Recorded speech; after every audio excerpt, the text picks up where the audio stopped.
All right, welcome back, everybody. Today we're going to be starting our introduction to trigonometry. We'll be doing trigonometry probably, at least for the rest of the semester and a better portion of second semester. So it's really important that you understand these foundational ideas. So make sure that if nothing makes sense in this video, that you pause the video and ask for help.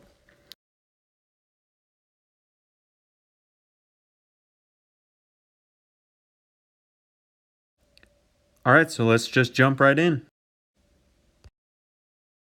Okay, so the first thing that we're going to be talking about are radians. Okay, so the very first thing you need to know is what is a radian. Okay, so first of all the angles you have ever measured, okay, in your life have always been measured in degrees, probably. Okay, well, all radians are there another way to measure degrees? So just like you can measure, let's say you're measuring a length, okay, just like you can measure a length in feet or in meters, okay, either way, okay, you can measure a length in either of those ways. Okay, the same thing goes for angles. We can also measure angles in radians. Okay, so radians. And like you probably know, there's some kind of conversion that takes feet to meters. So this is some conversion factor. Okay, so we can convert pretty easily from feet to meters and meters to feet. The same thing happens in between degrees and radians. Now, what we need to do is just figure out what this conversion factor between degrees and radians actually is. Okay, so to think about that, what another definition for a radian, okay, is two words. Okay, this is a radius angle. Okay, so that's how they get radian, okay, from radius angle. So in other words, if we have a circle,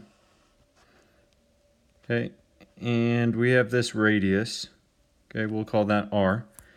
Okay, the angle, 1 radian, okay, 1 radian is equal to walking on the outside of your circle 1 radius. Okay, so if you go this distance, okay, so if you go this distance, the radius distance, along the outside of your circle, the angle in here is equal to 1 radian. Now, if you imagine, we know that the circumference, the entire perimeter, okay, of a circle is equal to 2 pi times the radius. That means that these r's, okay, all the way around, you could walk 2 pi of them. Or in other words, about 6.28 radians, okay, would fit around a circle. Okay, now, you probably already know that in an entire circle, okay, in an entire circle, there's how many degrees? Well, hopefully you've been told that there's 360 degrees.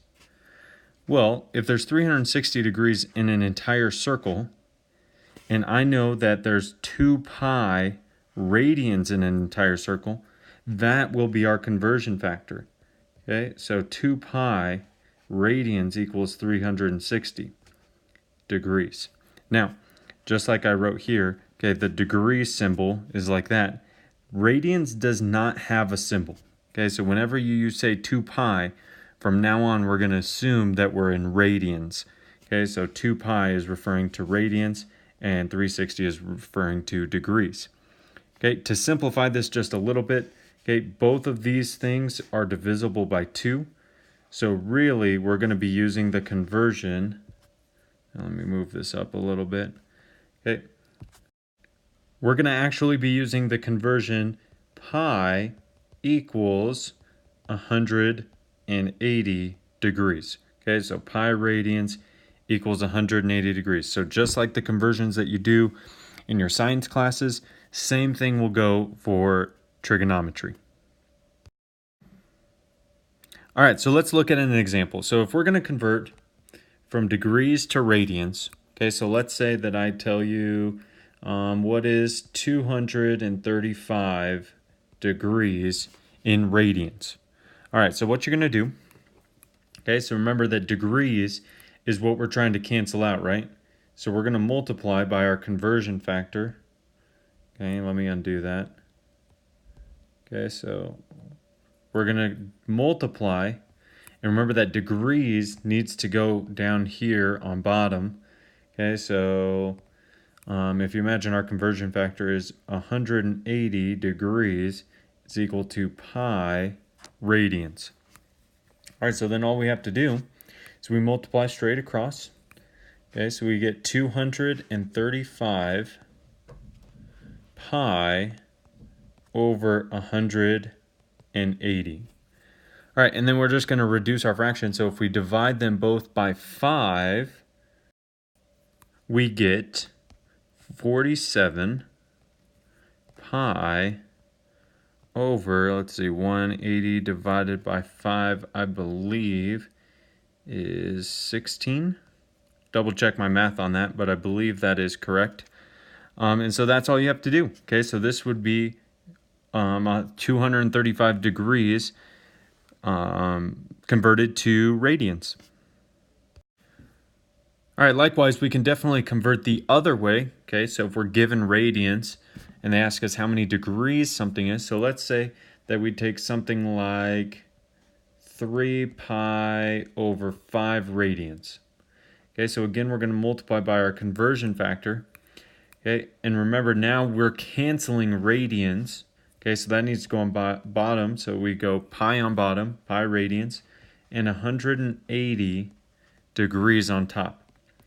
All right, so if you imagine the pi's are going to cancel, okay, and what I'm going to get is 3 times 180, okay, which is going to be 540 over, and then this cancels to a 1 and a 1, so this is 5 times 1. And so then we just have to do 540 divided by 5, which would be 108 degrees. Okay, so 3 pi over 5 would be equal to 108 degrees.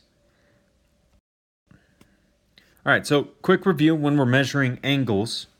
Okay, a central angle, okay, is an angle whose apex, meaning, you know, the part where kind of the corner of our angle, is at the center of a circle. Okay, and the legs are the radius of that circle. Okay, so if you imagine we have this circle, okay, and we have a central angle, so it goes from here to there. The central angle is right in there. All right, the initial side is the side of the angle that is the starting position. So for example, if I'm starting here and I'm measuring that angle, okay, this bottom part would be the starting side, and then likewise the terminal side of the angle is where you end up. Okay, so that would be this side over here. Okay, so we also need to talk about the difference between positive and negative angles. Okay, positive angles on our circle are measured counterclockwise from the initial side. So again, if we have this circle and we have this initial side, all the positive angles are going this way. Okay, and likewise, all the negative would be going this way. Okay. Now, all you need to know, okay, everything is going to be exactly the same measurement-wise, just if we have a positive degree, it's going to be measured in the counterclockwise direction, and negative ones are going to be measured in the clockwise direction. All right, so we have some new vocabulary terms for you. The first being coterminal angles. Okay, all coterminal angles are two angles that have the same initial side, so they start in the same place, and terminal sides, so they also end in the same place. The only difference is the number of rotations or the direction of rotation. So for example, okay, if we look at, actually let me do it this way. Let's just say we have this, okay, and we have this angle out here. Okay, a coterminal angle to that one would be this one. Okay, so notice that they both start right here on the x-axis and they both finish right here on this side. Okay, so that's what it means to be coterminal. Okay, the only thing that's different in this case is the direction that the angle is measured. Okay, and likewise I can do an example of the number of rotations. So let's say we just have this angle right in here. Okay, another coterminal angle. Okay, it started there, it went all the way around, and now it also stops right there.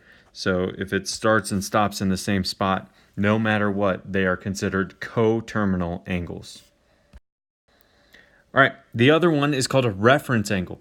Okay, this is the smallest angle between an angle's terminal side and the x-axis. Okay, this is really going to come in handy when we start talking about all the different trig functions, but for right now I just need you to be able to find it. So for example, if we say we're out here, okay, so we'll say that angle.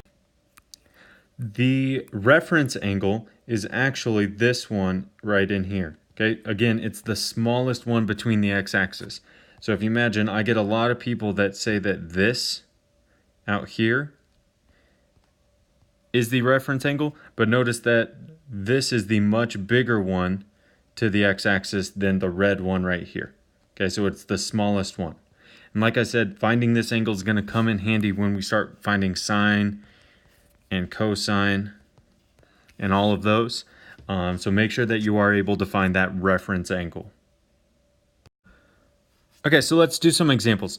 So what's going to be asked of you, first of all, is you're going to need to be able to find the reference angle. Okay, so the very first thing you should be able to pick out is what is the reference angle. All right, the second thing is you need to find a coterminal angle, okay, that is within one rotation. So for example, notice that this thing goes around more than once. Okay, so I want the coterminal angle that is positive and goes around less than one time. Okay, and so we'll talk about that here in a second. But let's find this reference angle first. So if you imagine, the reference angle is going to be this one right in here. Now, we need to use what we know about circles and angles to figure out what that is. So if you imagine, okay, when I go around the circle, right at this point, okay, right here, okay, that is negative 360 degrees. Okay, because I go one complete rotation around in the clockwise direction. Okay, if you imagine, how much more do I go to get to the end of my angle? Okay, well, from negative 360 to negative 510, well, that would be another negative 150 degrees. Well, if that's true, I know that this, okay, this x-axis is going to be intervals of 180. So that being said, this angle should be 30 degrees. Okay, and for this case, for all reference angles, I do not care if it's going in the positive or negative direction. Okay, reference angles are always going to be positive. Okay, so the reference angle for this case is 30 degrees. All right, so for coterminal, okay, what I'm trying to find is the smallest coterminal angle that's positive. So imagine this. So let me erase some of this stuff. Okay, we'll get some of this out of the way. All right, so the smallest coterminal angle is going to start here, okay, on the same side and end in the same place. Okay, and again, it's going to be positive. Just imagine that that's ending at the same place. Okay, so from here to here, okay, that should be 180 degrees. Okay, I'm going in the positive direction, so I know it's positive 180. Okay, and because of the reference angle being 30 degrees, I know that my coterminal angle is 180 plus 30, so this would be 210 degrees. Okay, so that's how you're going to find your coterminal angle and your reference angle. Remember, again, this is not the only coterminal angle. This is just the smallest positive coterminal angle, which is what we'll typically be wanting to find. All right, let's look at another example. Okay, so here's another degrees example. We'll get onto radian examples here in a second, but this is a positive one. So again, we're going to answer the same question. So reference and coterminal. Okay, so reference angle again is going to be this angle right in here, okay, the closest to the x-axis. Okay, so there to there. All right, so if this is 410 degrees, again, you can think about this location would be where it's 360. Okay, so how many more did I add on to get to 410? Well, that would make this 50 degrees. And so my reference angle would then again be 50 degrees. All right, coterminal angle. So the coterminal angle that is the smallest, okay, smallest positive coterminal angle, actually in this case is actually 50 degrees. So it is the same as the reference angle. Now, from time to time that does happen, mostly when our angles end in the first quadrant up here. Okay, your reference angle and your coterminal angle will be the same. But remember, don't get confused when this happens, okay, because it is certainly possible. And actually, it occurs pretty regularly. Okay, so if this doesn't make sense to you, make sure that you pause the video and you call me over. All right, finally, we get to some radians. Now, this topic will definitely test how well you understand fractions, okay, because all of our radians are going to be given in fractions. Okay, so let's look at this. So this is -7/9, or -7 pi over 9. Now, one thing to remember, okay, is that 180 degrees equals 1 pi.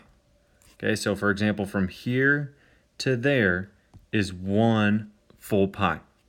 Okay, so let me erase that because I don't want it messing with our stuff. But again, our reference angle is going to be right in here.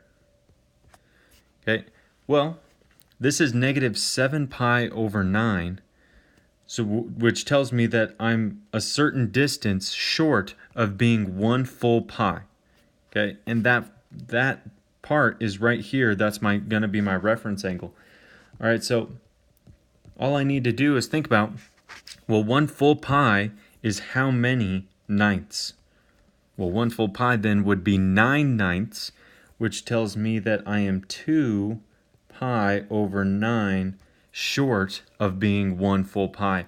Okay, so I'm going to say that my reference angle is 2 pi over 9. All right, and then we need to find our coterminal angle. Okay, and again, it's going to be the shortest positive one, so it's from here to there. Okay, and all I have to do is use my fact that at this point, okay, right here at the x, okay, I'm at pi radians. Okay, so I'm at 1 full pi, and because I found the reference angle, I can add 2 pi over 9 to that. So if you imagine, if you write this out mathematically, it's pi plus 2 pi over 9. Well, I'm going to need a common denominator, so that's really 9 pi over 9 plus 2 more pi over 9, which takes me to 11 pi over 9. Okay, so that's going to be my coterminal angle is 11 pi over 9. Okay, again, if you're struggling with the fractions, okay, make sure that you pause the video and you call me over so that I can explain it more thoroughly to you. All right, so here's a little bit of a complicated one. We got 31 pi over 9. Okay, so we're going to have to think about, first of all, this thing goes around, what, more than one time. And yeah, it almost goes out another 3/4 of the time. So let's find our reference angle first. Okay, so again, the reference angle is going to be this one right here because it's the smallest between the terminal side and the x-axis. Okay, so right here. All right, so let's think about this. Right here, what are we at? Okay, so let's see. Let's break this down a little bit further. So from here, okay, so from the start, around one rotation to there is 2 pi. Okay, remember that 360 degrees is 2 pi. If I go another half circle around, that adds 1 more pi. I'm already at 3 pi right there. Okay, and so if you think about that in terms of ninths, okay, in terms of ninths, 3 pi equals how many pi over 9? Well, that would have to be 27 pi over 9, okay? 3 times 9. All right, so if I've gone 27 pi over 9 right there, how many more ninths did I go to get to the end, to get to 31? Well, that would be 4 pi over 9. So that would be my reference angle. All right, so let me write that out here. Reference would be 4 pi over 9. Okay, cool. Now let's find our coterminal angle. Okay, so if you imagine, our coterminal angle is going to start over here, okay, where they all start. It's going to go around, and it's going to end in the same place. Okay, so the shortest or the smallest, again, positive angle to get to that same terminal side. So if you think about this one, from there to there, 1/2 circle, okay, so to that x, okay, that's just going to be 1 pi. Okay, and in other words, that is 9 pi over 9. Okay, so if you want to figure out the angle, we just need to add 9 pi over 9 to 4 pi over 9. Okay, so 9 pi over 9 plus 4 pi over 9 equals 13 pi over 9. That would be my coterminal angle that I'm trying to find. All right, so hopefully this video was helpful in finding coterminal and reference angles. Again, if it doesn't make sense, make sure that you pause it and you call me over so that I can explain it more thoroughly.